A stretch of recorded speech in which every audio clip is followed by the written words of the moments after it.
I'm extremely alarmed, and you are probably too, about President Trump's latest plan. He wants to take over Greenland. And he said he wants to force a sale, or he'll even use military force if that's required.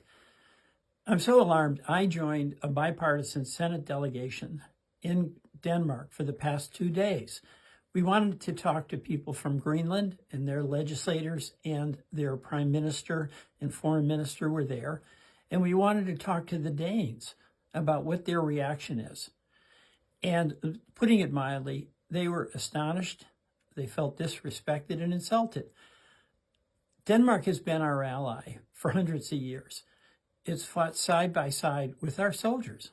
And while I was there, by the way, I went to a war memorial where the names of Danish soldiers who lost their lives side by side with our soldiers in Iraq and Afghanistan were on the wall. And of course, the people of Denmark and the people of Greenland are very proud of their own traditions. And they're extremely cooperative with us on all national security matters since they're a close NATO ally.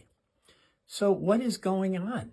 Why in the world is the president insisting we, quote, take over Greenland when everything we want and need for national security, Denmark and Greenland, is already helping us and will do anything else that we need for our national defense? They asked me, why is Trump doing this? And I couldn't answer it. And frankly, I don't think anybody can. Trump has said that it would make him feel better psychologically. He also even said that he feels dismissed that he didn't get a Nobel Prize. You know, bottom line here, there's talk about national defense. They cooperate with us. There's talk about minerals. They would cooperate, but really, can the United States take over a country because we want minerals? The answer to that clearly is no. Our country was founded when we made a decision that we wanted self-determination and not to be ruled by a king in England. And our country has stood by the aspirations of people around the world for freedom, for self-determination. And now we have a president who is saying, by whatever means possible, he's going to take over a close ally in a country against the will of its own people.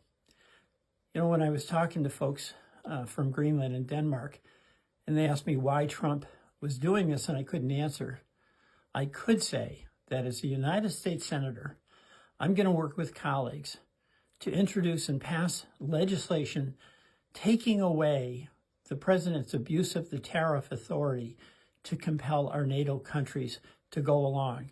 And by the way, they won't. This is a dead-end confrontation that will only do harm to us, to NATO, and our standing in the world. We stand for self-determination. We stand for sovereignty.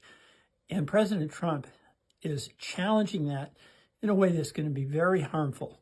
And by the way, the other element of this that was very sad for me, it's cruel. It's absolutely cruel. People in Greenland are afraid. They're afraid that the United States actually is going to invade. And our country, big as it is, secure as it is, should be reassuring our allies that we're going to be there for them, not be there against them.